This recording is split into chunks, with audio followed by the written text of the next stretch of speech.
নমস্কাৰ বন্ধুসকল, মই হিৰেণ।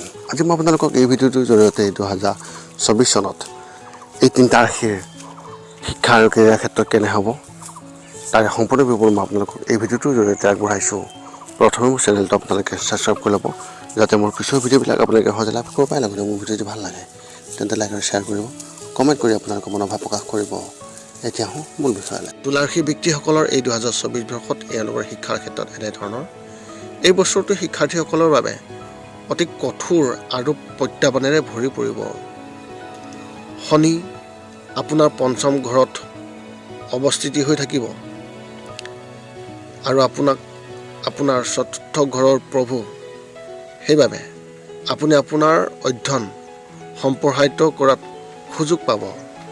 শনিদেৱৰ কৃপাৰে আপুনি আপোনাৰ মনোযোগ বৃদ্ধি কৰিব পাৰিব আৰু আপোনাৰ অধ্যয়নত অধিক মনোযোগ দিব পাৰিব। মাৰ্চৰ পৰা মে' আৰু আগষ্ট লগতে অক্টোবৰ এই মাহবোৰ আপোনাৰ বাবে অধিক প্ৰত্যাহ্বানজনক হ'ব। এই সময়ছোৱাত আপুনি দৃঢ়তাৰে অধ্যয়নত গুৰুত্ব দিব লাগিব, অন্যথা সমস্যা হ'ব পাৰে। যদি আপুনি প্ৰতিযোগিতামূলক পৰীক্ষাৰ বাবে প্ৰস্তুতি চলাই আছে, তেন্তে এই বছৰে আপোনাক ৰাহু মহাৰাজৰ আশীৰ্বাদ দিব আৰু আপুনি ইয়াৰ পৰা সৰ্বশ্ৰেষ্ঠ সফলতা লাভ কৰিব পাৰিব।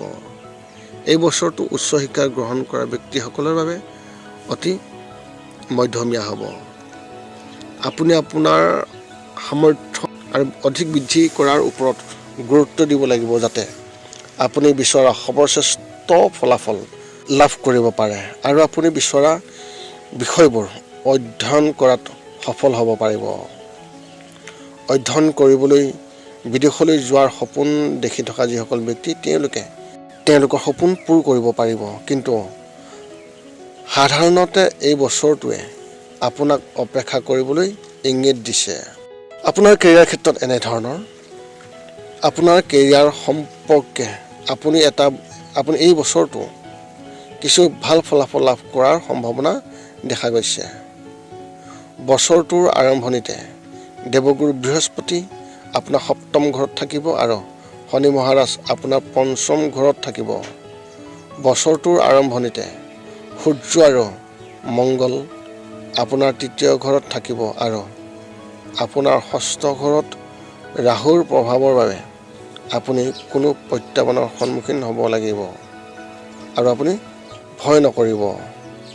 লগতে আপোনাৰ এই গুণটোৱে আপোনাক আপোনাৰ কেৰিয়াৰত সফলতা প্ৰদান কৰিব। আপুনি যি কামেই পাব, ইয়াক আপোনাৰ কামত অতি ভালদৰে কৰিব পাৰিব।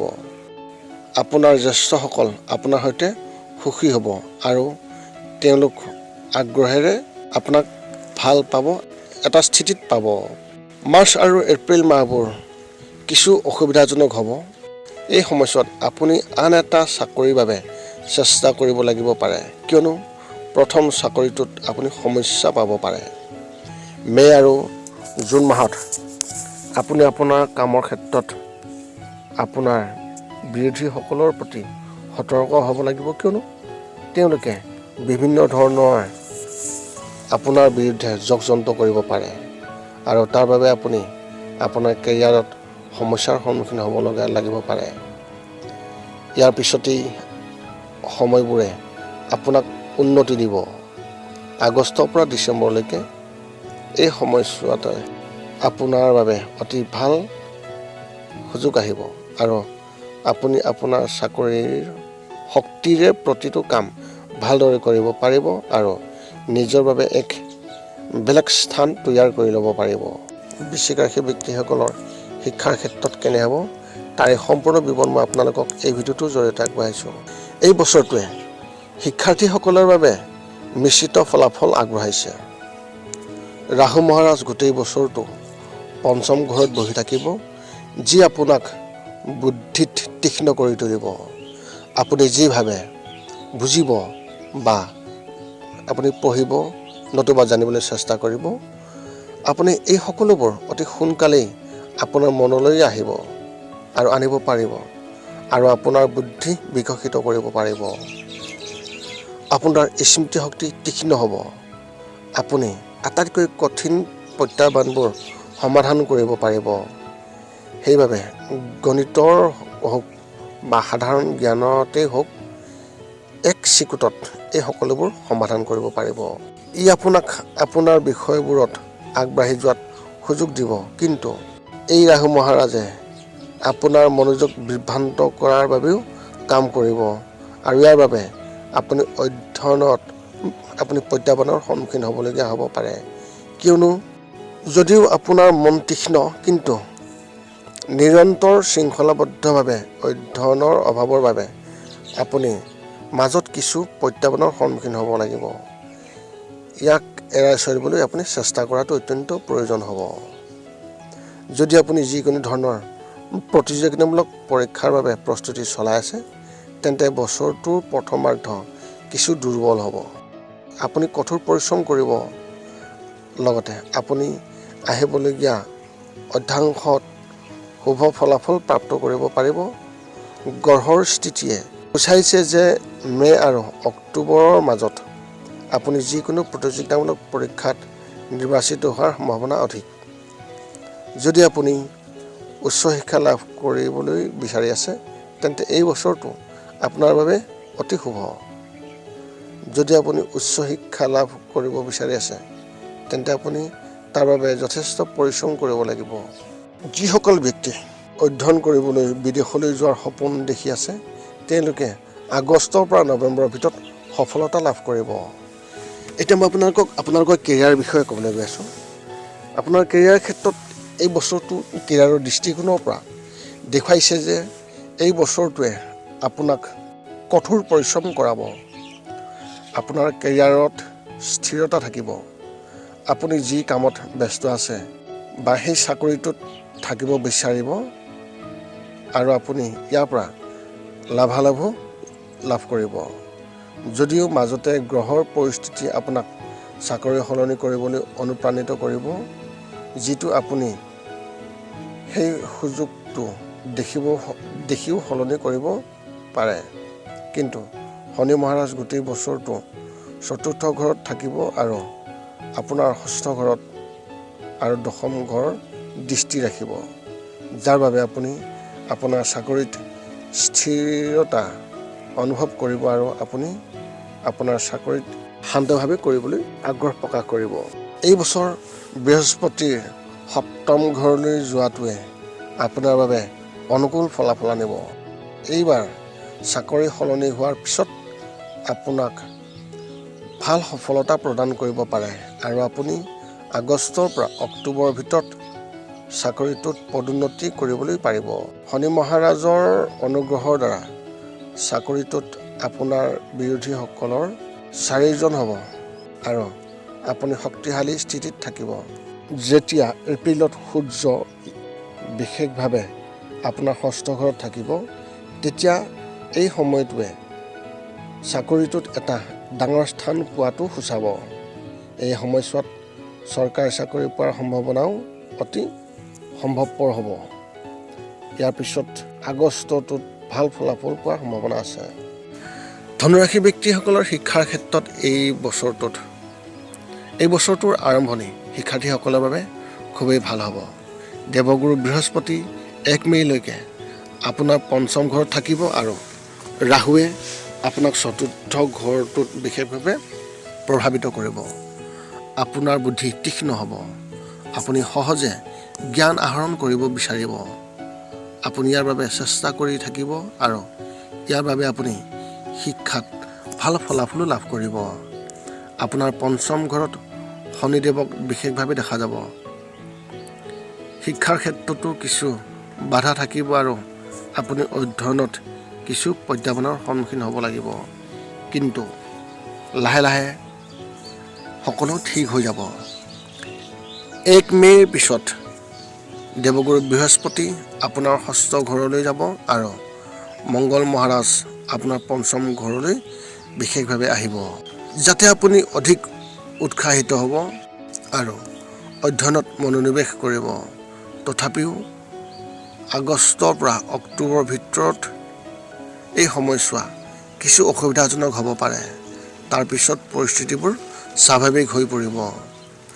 একে সময়তে প্ৰতিযোগিতামূলক পৰীক্ষাৰ বাবে প্ৰস্তুতি চলাই থকা ব্যক্তিসকলে অৰ্থাৎ শিক্ষাৰ্থীসকলে বছৰটোৰ আৰম্ভণিতে সফলতা লাভ কৰিব। যদি আপুনি জানুৱাৰী, মে' আৰু জুনত আপোনাৰ কোনো পৰীক্ষা হয়, তেনেহ'লে আপুনি ভাল সফলতা পোৱাৰ সম্ভাৱনা আছে। বাকী মাহবোৰত আপুনি অধিক পৰিশ্ৰম কৰিহে সফলতা লাভ কৰিব পাৰিব। সেইবাবে আপুনি কঠোৰ পৰিশ্ৰমক মৌলিক মন্ত্ৰ কৰি অধ্যয়নত আবদ্ধ কৰি ৰাখিব পাৰে। উচ্চ শিক্ষা লাভ কৰা শিক্ষাৰ্থীসকলে বছৰটোৰ আৰম্ভণিতে সফলতা লাভ কৰিব। ফেব্ৰুৱাৰী, এপ্ৰিল আৰু আগষ্ট মাহবোৰ আপোনাৰ বাবে যথেষ্ট সফলতাৰ মাহ হ'ব আৰু আপুনি ছেপ্টেম্বৰ মাহত কিছু ভাল সফলতাও লাভ কৰিব পাৰে। তথ্য প্ৰযুক্তি, কম্পিউটাৰ, প্ৰগ্ৰেমিং, শিক্ষা বিজ্ঞানৰ সৈতে সম্পৰ্কিত শিক্ষাৰ্থীসকলে এই বছৰ বিশেষভাৱে ভাল সফলতা লাভ কৰাৰ সম্ভাৱনা আছে। বিদেশত অধ্যয়নৰ সপোন দেখা শিক্ষাৰ্থীসকলে জুন আৰু জুলাই মাহত ভাল সফলতা লাভ কৰিব।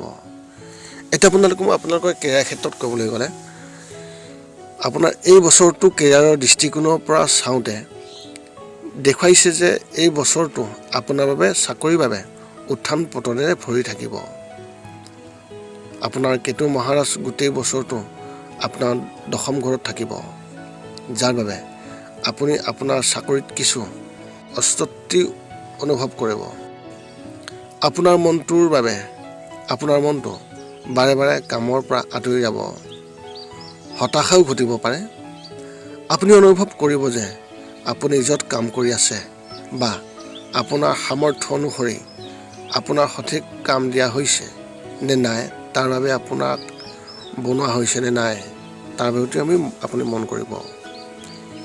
ই আপোনাৰ মনক এক হতাশাৰ সৃষ্টি কৰিব পাৰে, যি আপোনাক আপোনাৰ চাকৰিৰ পৰা পৃথক কৰি ৰাখিব আৰু আপুনি চাকৰিটো এৰিব পাৰে। এই সময় এপ্ৰিল আৰু আগষ্টৰ মাজত আহিব পাৰে। সেইবাবে সাৱধান হ'ব আৰু আপুনি নতুন চাকৰি নোপোৱালৈকে পুৰণি চাকৰি এৰি যোৱাৰ পৰা পৰিহাৰ কৰক। আপুনি এপ্ৰিলৰ আৰু আগষ্টৰ মাজত এই সময়ত এটা নতুন চাকৰিও পাব পাৰে। চাকৰিত পৰিৱৰ্তন কৰাটো আপোনাৰ বাবে অতি লাভজনক হ'ব। আপোনাৰ কেৰিয়াৰৰ দৃষ্টিকোণৰ পৰা ছেপ্টেম্বৰ মাহটো অতি শুভ বুলি প্ৰমাণিত হ'ব।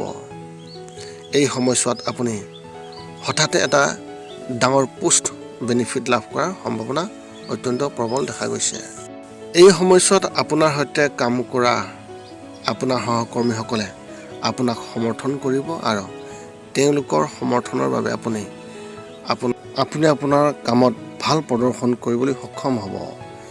তেওঁলোকে যি কয় তাক মূল্য দিয়ক। যদিও আপোনাৰ সকলো বস্তু তেওঁলোকৰ সৈতে ভাগ বতৰা নকৰিব, তথাপিও আপুনি নিজৰ বাবে সহায় বিচাৰিব পাৰে আৰু সেইবাবে আপোনাক সহায় কৰিব, যি আপোনাক আপোনাৰ চাকৰিত আপোনাৰ প্ৰদৰ্শন উন্নত কৰাত সুযোগ দিব। নৱেম্বৰ আৰু ডিচেম্বৰ মাহবোৰ অতি সান্তনামূলক হ'ব। পুনৰ লগ পাম অন্য এটা ভিডিঅ'ত। আজিলৈ ধন্যবাদ।